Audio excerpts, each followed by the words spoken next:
As he backed away immediately, he wondered who she was. But she told him that she was hungry. That morning when they arrived at the weapon shop, the smith wondered just how many wives Naofumi intends to have. In his harem, when Flo noticed the food, she told them that she was hungry, so the smith asked her to take a bite. At that instant Flo transformed into the bird and swallowed everything in one gulp. After her meal, Raphtalia began telling the smith that the slave merchant had told them about Philo's clan, and had said that a few of the birds often hatched as the king or queen of their flock, and that they often have the ability to take on a humanoid form. On top of that, they needed a special crest before they could be tamed. But when they tried to give Flo the crest in hopes of forming a new contract with Naofumi, she had badly resisted before, eventually agreeing. When the smith demanded to know what they really wanted from him, Naofumi told him to sell them a few clothes. He said that every time Flo transformed into a bird, her clothes completely ripped off. At this rate, it was only a matter of time before he became a brokey all over again, because with every new dress he bought he was losing money twice as fast. He asked the smith for a special kind of dress that would be a perfect fit for transforming species, but he told them to visit a dressmaker, because he was most definitely not one.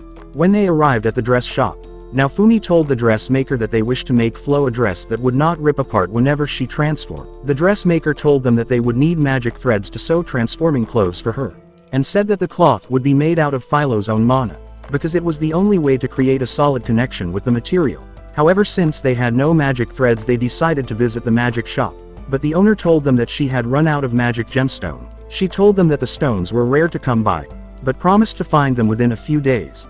That day, as they began traveling around the village hoping to earn some quick cash from running errands, they came across a villager, and Raphtalia thought it might be their lucky day. After all, the man told her that he was heading for the village, so he could help his mother with a special medication, realizing his prayers just got answered. Naofumi offered to give him a ride for 1 silver. However, the man told them that he was worse than a brokey, so Naofumi told him that he could repay him with some food instead. Hoping to arrive faster, they decided to ditch the carriage, and Flo took off at once. As they began approaching the entry, the guard asked for their fee, but Naofumi threw his pass at him and called himself a VIP. After arriving inside the village, Naofumi offered to give the sick lady her potion, and told the man to go count the stars or something. When the man was gone, he increased the power of the potion and gave her the drink. At that instant her spirit revived and she got up like she was never sick.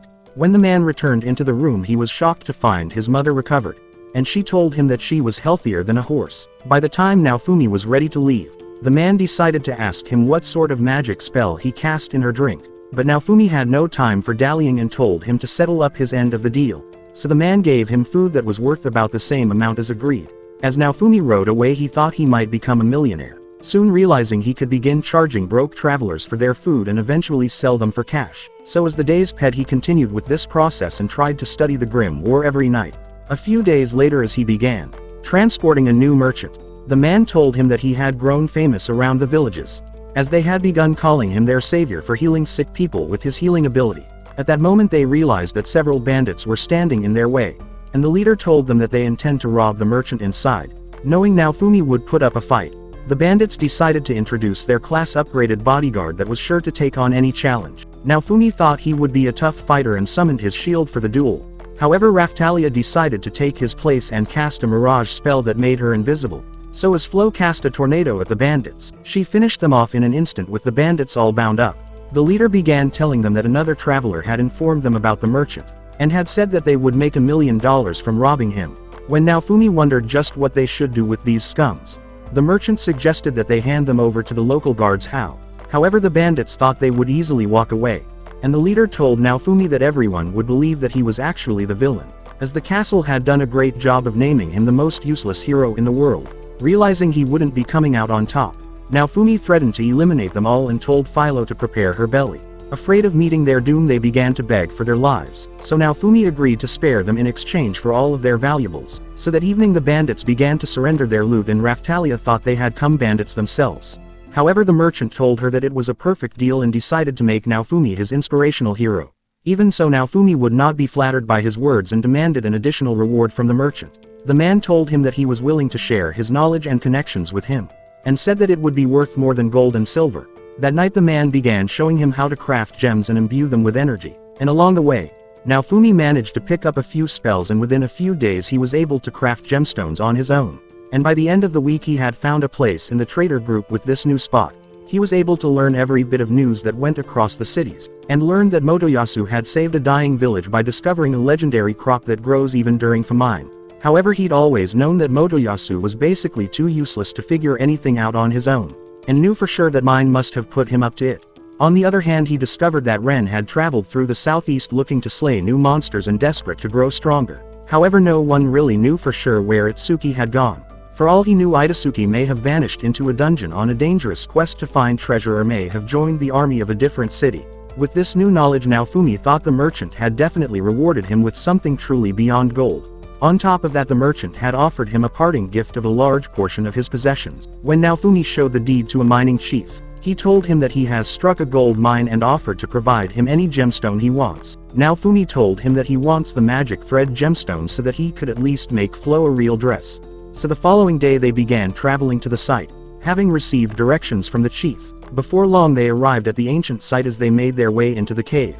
Naofumi told them that the cave had been deserted since monsters took it for their new home. When they arrived at the end of the cave, they found an empty chest and wondered what may have been kept inside. As Flo pointed them towards a new passage, they began to head deeper inside.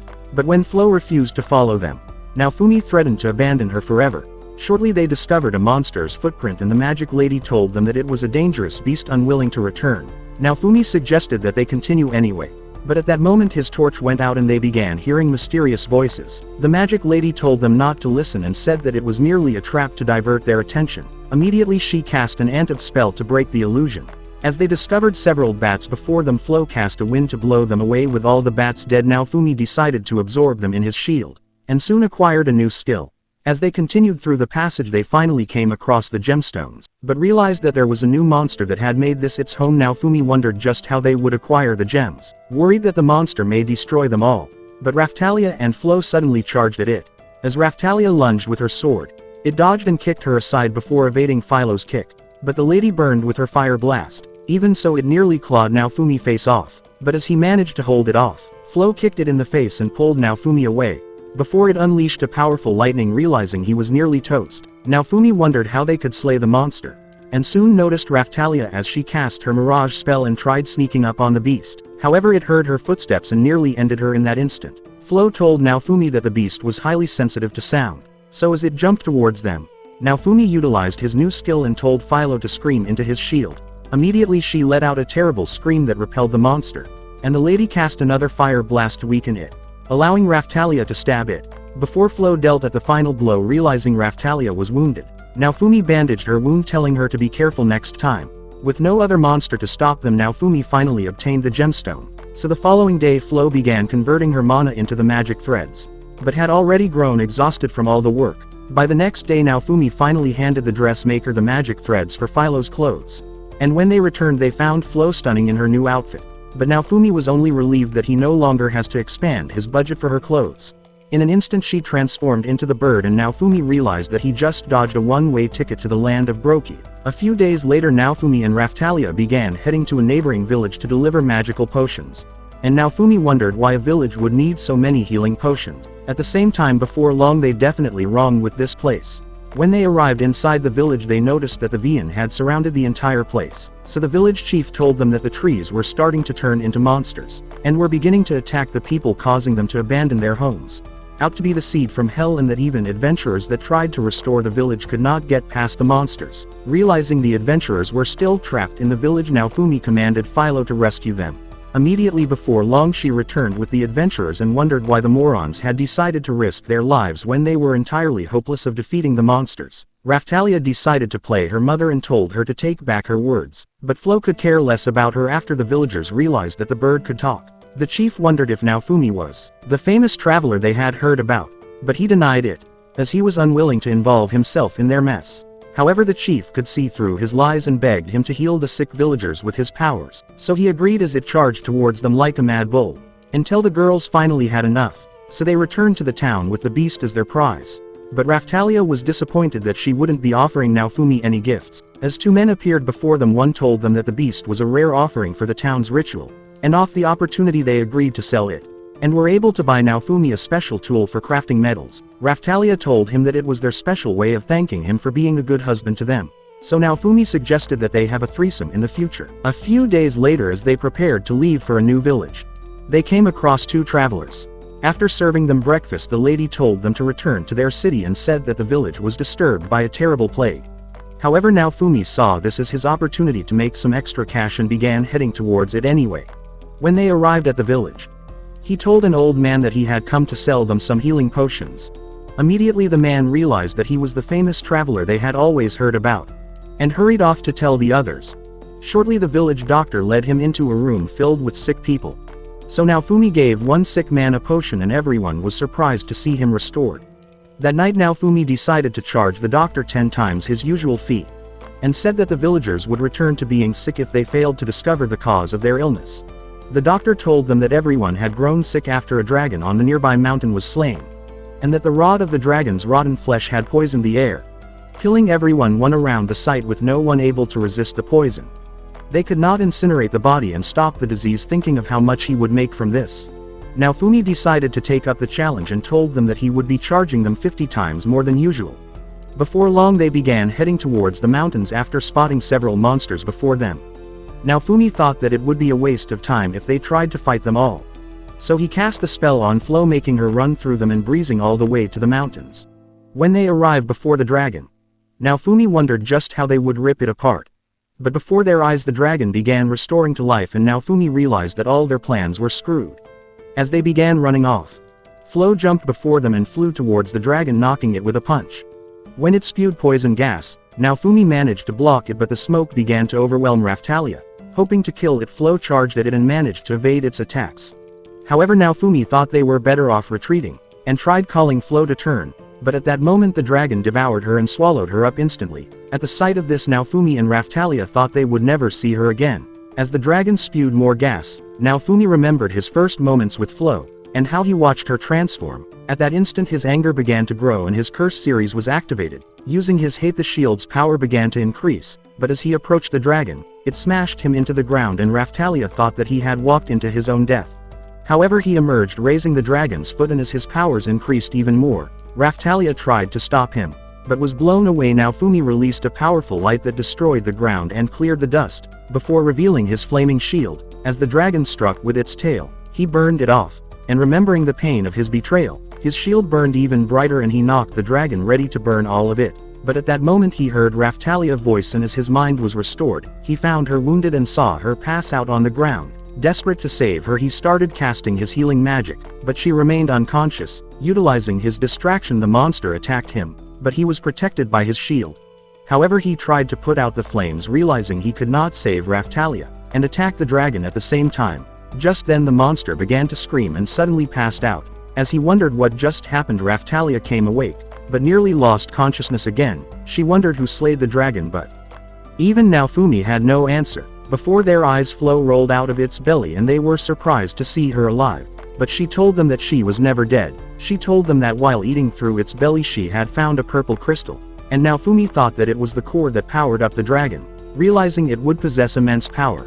Now Fumi asked her where it was, but she revealed that it was already inside her belly. As Raphtalia began to look really sick, now Fumi suggested that they return to the village immediately, but she told him that they must burn the dragon's corpse before leaving.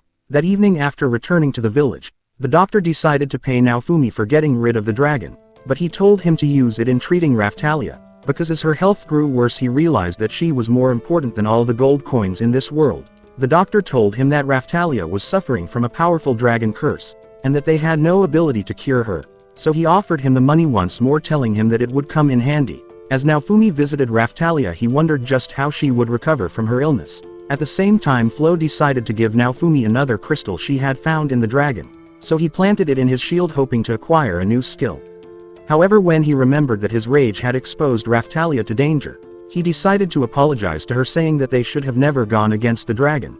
But Raphtalia told him that she was responsible, and blamed herself for being too weak and useless to fight.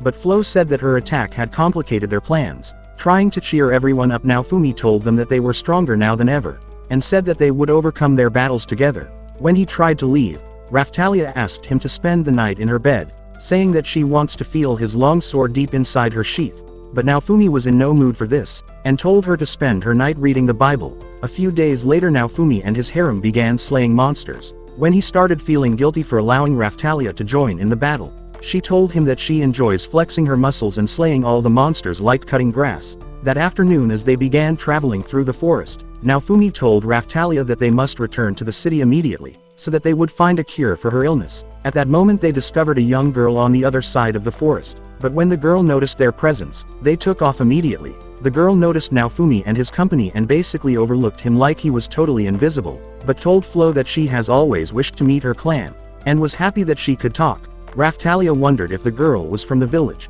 but Naofumi told her that she was probably the daughter of some noble lord. After the girl introduced herself as Melody, Naofumi told Flo that he would be heading to town with Raphtalia, and offered her a time out, happy to get a break.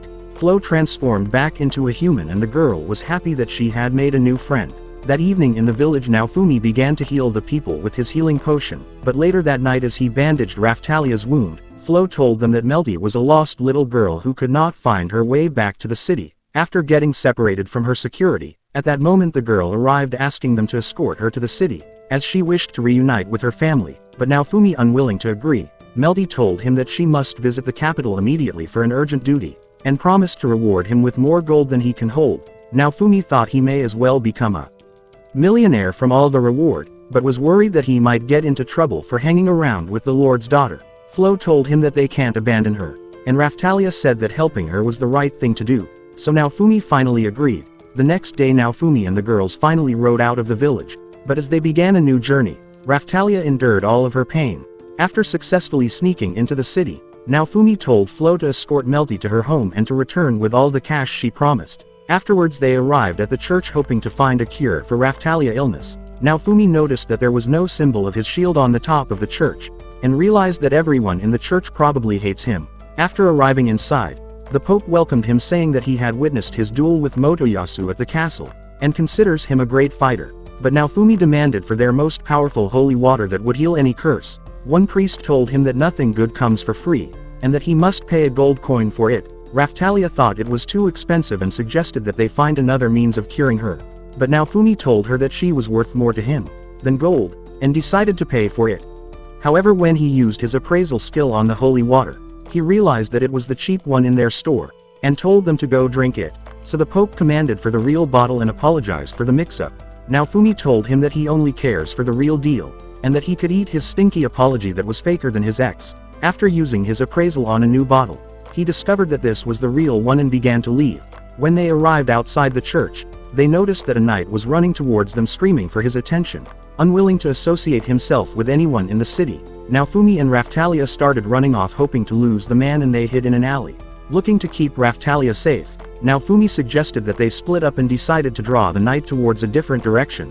After growing exhausted from all the runs, Naofumi tried resting, but Motoyasu came flying with his spear, narrowly missing him. Naofumi wondered if he had finally lost his mind, but Motoyasu told him that he had come to free another slave girl. As Naofumi blocked his spear, he told him to go get a life, saying that Raphtalia was never getting in his bed, but Motoyasu told him that he had come to free someone else. With Naofumi confused, Motoyasu told him that he had spotted an angel in his group, and had come to rescue her immediately. After realizing that the girl was Flo, Motoyasu began saying that he had never seen a prettier angel before, but Naofumi thought he was a disgusting perv and told him to get a life. Motoyasu told him that he was in love with her, and has been considering having his own harem with her as his second wife. Naofumi noticed his growing protector and wondered just how he intends to satisfy his harem. With his damaged plot development device wounded by the memory, Motoyasu decided to retaliate Philo's attack and launched his spear, but he parried it, destroying a stall instantly. Unwilling to relent, Motoyasu continued launching his spear, destroying everything around him. A few people began screaming at him to grow a brain cell, but when others thought his attacks were perfect, they began a fight of their own as Motoyasu began charging with his spear. The knight stood in his way, forcing him to stop, and Naofumi realized that the knight was the same dude he was running from. The knight told Motoyasu to wake the saying that this was no place for a duel, but Mine arrived and commanded her soldiers to surround them immediately. Revealing a royal order, she commanded that Motoyasu and Naofumi begin a new duel, because she was a useless rotten psycho that only desires to see Naofumi suffer. However, Melty appeared just in time and said that she would not allow a duel inside her city. At that moment Naofumi discovered that she was Mine's sister, Shortly Raphtalia and Flo arrived, wondering why Motoyasu had completely lost his mind. Without hesitating, he tried winning Flo over with his best subreddit pickup lines, promising to build her a castle and treat her like a princess. But Flo told him that pulling a carriage was all she's ever dreamed of. Even so, Motoyasu thought she had also been brainwashed by Naofumi, and threatened to end him, like he plans to do to the fat disgusting bird that nearly damaged his plot. Hearing his words, Flo grew angry and transformed into the bird, ready to destroy his plot device for good this time. She told him that she hates his guts and has been waiting to finish off what she started with. Motoyasu, shocked at the realization that she was actually the bird, she kicked his plot region, certainly crushing at this time. Shortly Melty appeared before them and told Naofumi that she wishes to speak with him in private, but he had already grown sick of seeing their disgusting faces. That evening when they arrived at the smith's shop, Naofumi demanded to know who she really was. She told him that she was the second princess of the kingdom, and was first in line to the throne ahead of her own moronic sister Mine. As she tried asking for his help, Naofumi told her to save her breath, and said that he could never trust anyone from the royal family, because they were all rotten scums with ugly ass faces, so he told her to get lost. Just then a knight told Melty that the king was waiting to see her, so she decided to leave, but Philo was sad to have lost her only young friend. As Melty was leaving, she remembered that her mother the queen had sent her to the capital, so she could defend Naofumi's honor, since the king had merely treated him like an outcast. However, she was sad that she could not deliver her message to him.